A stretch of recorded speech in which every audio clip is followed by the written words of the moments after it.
తాకట్టులో ఉన్న బంగారాన్ని విడిపించి ఆ రోజు ఆన్లైన్ ధరకే కొంటుంది కొమ్మూరి గోల్డ్. నమస్కారం అండి, సుమన్ టీవీకి స్వాగతం. నేను గీతాంజలి. మనతో పాటు ఉన్నారు జ్యోతిష్య రత్న, జ్యోతిష్య చక్ర వైభవ నిపుణ డాక్టర్ రాళ్లపల్లి రవికుమార్ గురువు గారు. మే నెలలో ద్వాదశ రాశుల జాతక ఫలితాలు ఏ విధంగా ఉన్నాయో గురువుగారి మాటలో విని తెలుసుకుందాం. ప్రతి నెల వారు ఇచ్చేటువంటి ఫలితాలు విని చాలా మంది ముందు జాగ్రత్త పడుతున్నారు. ఖచ్చితంగా జాతకాల గురించి చెప్తే భయపెట్టడం అని అనుకుంటారు, కానీ ఇది ఒక హెచ్చరిక. జాగ్రత్త పడడానికి కొన్ని సూచనలు అనేవి చాలా బాగా ఉపయోగపడతాయండి. కొన్నేళ్లుగా వారు చెప్తున్న విధానం బట్టి ఎంతో మంది వాళ్ళ జీవితాల్లో మార్పులు చేసుకున్న వాళ్ళు కూడా ఉన్నారు. మరి ఈ మే నెలలో రాశి ఫలితాలు ఏ విధంగా ఉండబోతున్నాయో గురుగారి మాటలో విని తెలుసుకుందాం. గురుగారు నమస్కారం అండి. గురుగారు, రాశి ఫలితాలు ఎప్పుడు చెప్తూ ఉంటారు. సాధారణంగా మే అంటే ఇప్పుడే ఉంటాయండి, మనకి ఉగాది అప్పుడే కదా అని అనుకుంటాం. ఆ తర్వాత కొత్తగా ఏంటంటే మళ్ళీ 1వ తారీఖు జనవరి 1న కూడా చెప్పించుకుంటున్నారు, చాలా మంది వింటూ ఉన్నారు. కానీ ప్రతి నెల స్థితిగతులు మారుతూనే ఉంటాయి కాబట్టి మరి ఈ మే నెలలో రాశి ఫలితాలు ఎలా ఉండబోతున్నాయి, ముఖ్యంగా నవగ్రహాల ఫలితాలు అంటే ముఖ్యంగా వాళ్ళ స్థితిగతులు ఏ విధంగా ఉన్నాయో తెలియజేస్తారా? శరదిందు సమాకారే పరబ్రహ్మ స్వరూపిణి వాసరాపీఠ నిలయే సరస్వతి నమస్తే. సుమన్ టీవీ ప్రేక్షకులకు నమస్కారం. ముందుగా ద్వాదశ రాశుల్లో నవగ్రహాల స్థితి మే నెల ఎక్కడ ఉన్నాయో తెలుసుకుందాం. మనకి 14 మే దాకా మనకి సూర్యుడు వచ్చేసి మేషంలో ఉంటారు. సో అందుకే గుర్తుపెట్టుకోండి, మెయిన్గా పాయింట్ కూడా ఏంటంటే ఏప్రిల్ 15 టు మే 15 ఎప్పుడైనా సరే రవి ఉచ్చస్థానంలో ఉంటాడు. అందుకే సూర్యుడు భగభగ మండిపోతుంటాడు అన్నమాట. అదే అక్టోబర్ 15 టు నవంబర్ 15 ఆపోజిట్ తులారాశిలో ఉంటాడు, అది నీచస్థానం అనమాట. అందుకే చలి విపరీతంగా ఉంటుంది. సో ఈ 15 మే నుంచి ఏమో మళ్ళీ మనకి వృషభ రాశిలోకి సూర్యుడు ప్రవేశిస్తాడు, నెల్లాళ్ళు అక్కడ ఉంటాడు. నెక్స్ట్ వచ్చేసి కుజుడు వచ్చేసి మనకి 11 మే నుంచి మేషరాశిలో స్వస్థానంలో ఉంటాడు. నెక్స్ట్ వచ్చేసి రాహు మనకి కుంభరాశిలో ఉంటారు. అలాగే మనకి గురువు వచ్చేసి మిథున రాశిలో ఉంటారు. శని వచ్చేసి మనకి మీన రాశిలో ఉన్నారు. కేతు వచ్చేసి మనకి సింహరాశిలో ఉన్నారు. శుక్రుడు వచ్చేసి మనకి 14 మే నుంచి మిథున రాశిలోకి ప్రవేశిస్తున్నాడు. సో బుధుడు కూడా అంతే, 14 మే నుంచి మిథున రాశిలోకి స్వస్థానంలోకి ప్రవేశిస్తున్నమాట. సో ఇవ్వండి నవగ్రహాలు ద్వాదశ రాశుల్లో మే నెలలో ఈ స్థితి, ఈ గ్రహాలన్నీ కూడా ఈ ప్లేసెస్లో ఉంటాయని చెప్పుకోవచ్చు. గురుగారు, ద్వాదశ రాశుల్లో మొదటిదైన మేషరాశి వారి జాతక ఫలితాలు ఈ మే మాసంలో ఏ విధంగా ఉన్నాయి? మేషరాశి అనగానే మనకి అశ్విని 1, 2, 3, 4 పాదాలు, భరణి 1, 2, 3, 4 పాదాలు, కృత్తిక 1వ పాదం. ఈ నక్షత్రాల సమూహం అంతా మనకి మేషరాశిలోకి వస్తుంది. సాధారణంగా మేషరాశి అనగానే కుజుడు అధిపతి అవుతాడు. వాళ్ళు చాలా ఫైరీగా ఉంటారు, ధైర్యంగా ఉంటారు, యాక్టివ్గా ఉంటారు. మీరు చిన్న వయసు నుంచి చూడండి, అన్ని రాశుల కన్నా కూడా అన్ని రాశులు యాక్టివ్గానే ఉండొచ్చు. అంటే వాళ్ళ జాతకరీత్యా కుజుడును బుధుడు చాలా బాగుంటాయి కనుక యాక్టివ్గా ఉంటారు. బాన్ అంటే డిఎన్ఏలోనే ఉన్నట్టుగా ఉన్నదంటే మటుకు మేషరాశి, వృశ్చిక రాశి, ఆ 2 రాశి అధిపతులు కుజుడు అన్నమాట. సో కుజుడు ఎప్పుడు అలా ఖాళీగా ఉండలేడు. కుజుడు ఫైరీ నేచర్ అన్నమాట. సో చాలా యాక్టివ్గా, బోల్డ్గా, ధైర్యంగా, డామినేటింగ్గా ఉంటారు అన్నమాట.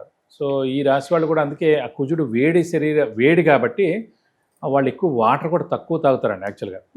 అంటే అంత వేడి శరీరం మీద వాటర్ తక్కువగా వెళ్తున్నమాట. సో దీని వలన అనారోగ్యాలు వచ్చేందుకు అవకాశం ఉన్నాయి. సో మేషరాశి వారు ఎవరైనా సరే ముఖ్యంగా మంచిలు ఎక్కువగా తాగితే మటుకు ఆరోగ్యం చాలా, అంటే అన్ని రాశి వాళ్ళు తాగాలి కాదు కదా, కానీ మేషరాశి, వృశ్చిక రాశి వాళ్ళు తక్కువ తాగుతారండి. కుజుడు అధిపతి కాబట్టి ఆరోగ్యం బాగుండడం కోసం వాళ్ళు వాటర్ ఎక్కువ తాగితే చాలా మంచిది.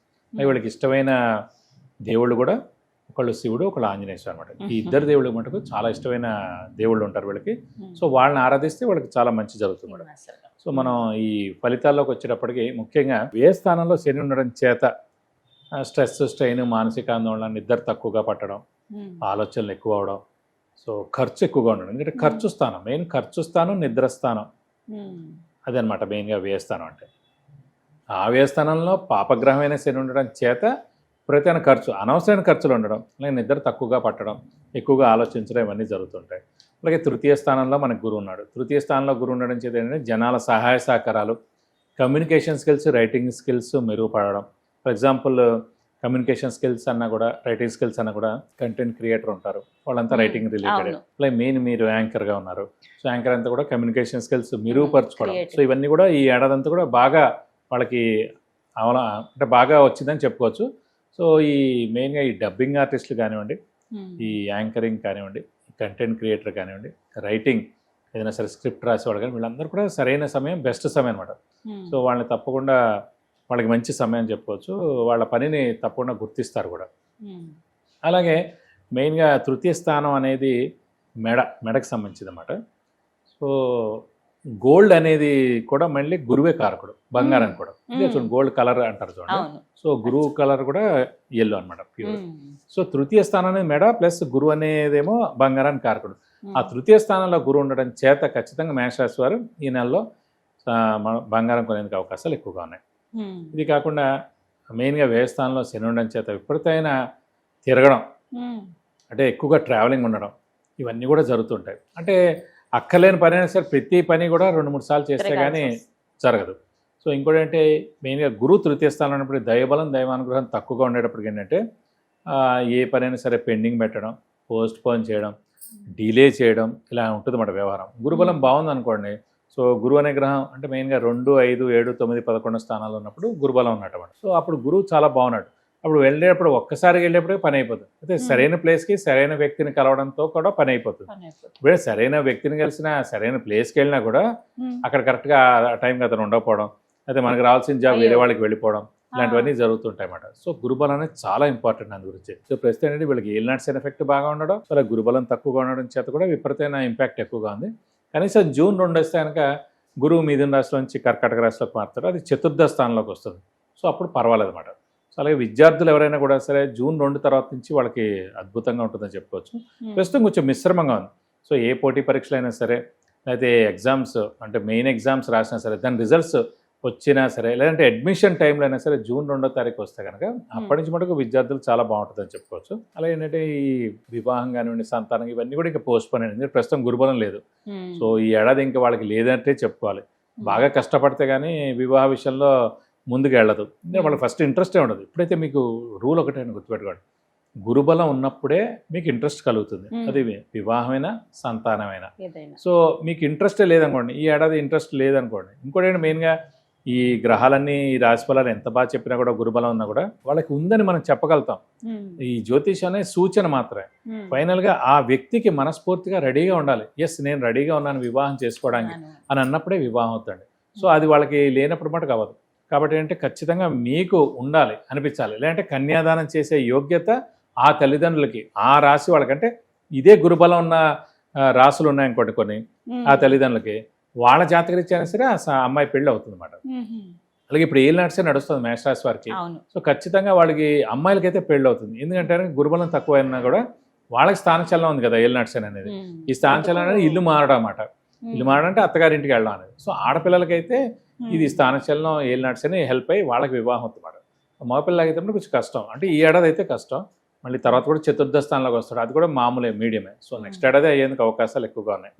కాబట్టి అంటే ఈ వివాహ విషయం, సంతాన విషయం కూడా రెండు కూడా నెక్స్ట్ ఏడాది దాకా మనం ఆగాల్సిందే. ఇలా బాగా కష్టపడితే కానీ ఏ పనులు జరగవు. ఎందుకంటే శని బలం లేకపోవడం, అలాగే గురుబలం లేదంటే కనుక అన్ని పనులు మిశ్రమంగానే ఉంటాయండి, పెండింగ్ లో పడిపోతాయి. అంటే సాధారణంగా ఏలినాటి శని అంటేనే స్థానచలనం ఉంటుంది. అంటే లాస్ట్ ఇదే స్టార్ట్ అయ్యేది కాబట్టి వెంటనే ఉండక్కర్లేదు, 7.5 ఏళ్ల లోపల ఎప్పుడైనా ఉండొచ్చు. అదే అర్ధాష్టమ శని అష్టమ శని నడుస్తుంది అనుకోండి, అది 2.5 years కాబట్టి వెంటనే ఉంటుంది వాళ్ళకి స్థానచలనం. అంటే 2.5 years అంటే స్పీడ్గా అయిపోతుంది కాబట్టి. ఇదేంటంటే ఏలినాటి శని అనేది 7.5 సంవత్సరాలు కాబట్టి ఎప్పుడైనా ఉండొచ్చు. కానీ ఇప్పుడు కూడా మార్పు ఉండేందుకు అవకాశాలు ఎక్కువగా ఉన్నాయి. సో ఇల్లు మారడం కానీ, లేకపోతే జాబ్ మారడం కానీ, డిపార్ట్మెంట్ చేంజ్ కానీ, లేకపోతే ట్రాన్స్ఫర్ అవడం కానీ, లేదంటే ఫారెన్కి వెళ్ళి జాబ్ చేయడం కానీ, ఇలాంటివన్నీ కూడా జరిగేందుకు అవకాశాలు ఎక్కువగా ఉన్నాయి. ఆర్థికంగా ఎలా ఉంటుందండి? ఆర్థికంగా మటుకు మిశ్రమంగానే ఉంటుంది. ఎందుకంటే గురువు మెయిన్ ధనకారకుడు అండి. సో అలాంటి గురువు తృతీయ స్థానంలో ఉండిపోవడం వల్లనే మిశ్రమ ఫలితాలు ఇస్తాడు. కాబట్టి ఆర్థికంగా కొంచెం కష్టంగానే ఉంటుందని చెప్పుకోవాలి. కొత్తగా అప్పులు కూడా చేయాల్సి ఉంటుంది కూడా, ఎందుకంటే ఆ డబ్బులు సరిపోక కొంచెం ప్రెషర్ ఎక్కువై, ఖర్చులు కూడా మరి ఎక్కువ ఉన్నాయి కదా వ్యయ స్థానంలో శని ఉన్న చేత. సో కొన్ని కొత్త అప్పులు కూడా చేయాల్సి ఉంటుందని చెప్పుకోవచ్చు.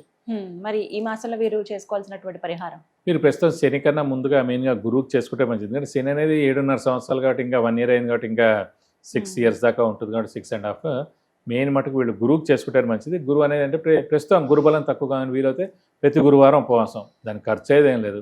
అలాగే మేధా దక్షిణామూర్తి, అలాగే మనకి దత్తాత్రేయ స్వామిని ఎక్కువగా పూజిస్తే మంచిది. వాళ్ళిద్దరు అష్టోత్తరాలు ప్రతిరోజు చదువుకుంటే చాలా మంచిది. వీలైతే కనుక ప్రతి గురువారం దత్తాత్రేయ స్వామి టెంపుల్కి వెళ్ళి 40 ప్రదక్షిణాలు చేసి వీలైతే కనుక అభిషేకంగా నచ్చనిగానే ఆయనకి చేస్తే కనుక మీకు అన్ని విధాలు మంచి చేకూరుతుంది. ఈ విధంగా ఉంటుందన్నమాట. చక్కగా తెలియజేశారు గురువు గారు, ధన్యవాదాలండి. నమస్కారం. విన్నారు కదండి, మనలో చాలా మందికి ఎన్నో రకాల సమస్యలు ఉంటాయి. ఆర్థికంగా కావచ్చు, ప్రధానంగా ఏదైనా ఇల్లు యోగం ఉందా లేదా అని తెలుసుకోవాలనుకునే విషయం కావచ్చు, విద్య, ఉద్యోగం, వ్యాపారం, సంతానం, వివాహం విషయంలో కావచ్చు, ఇలా చాలా మంది ఎన్నో సమస్యలతో బాధపడుతూ ఉంటారు. సరైన సలహా కోసం ఎదురు చూస్తూ ఉంటారు. అలాంటి వారి కోసం గురువుగారు దగ్గర మీరు అపాయింట్మెంట్ తీసుకోవచ్చండి, వారిని కలవచ్చు మీరు. అయితే ముందుగా స్క్రీన్ మీద నేను ఇస్తున్న నెంబర్కి మీరు ఫస్ట్ కాల్ చేయండి. ఆ తర్వాత వాట్సాప్లో మీరు మీ డీటెయిల్స్ అన్ని పంపిస్తే గనక ఆ మెసేజెస్ అవన్నీ చెక్ చేసి మీరు అపాయింట్మెంట్ తీసుకుంటే వెంటనే గురువుగారు కలవడం జరుగుతుంది. తద్వారా మీరు రిజల్ట్ అంటే ఎటువంటి పరిహారాలు చేసుకుంటే ఈ ప్రాబ్లం నుంచి బయటపడతాము, యోగాలు మనకు అందుతాయి అనేది చాలా క్లియర్గా మీకు ఎక్స్ప్లెయిన్ చేస్తారండి. మరిన్ని వివరాల కోసం స్క్రీన్ మీద కనపడుతున్న నెంబర్కు కాల్ చేయండి. నమస్కారం.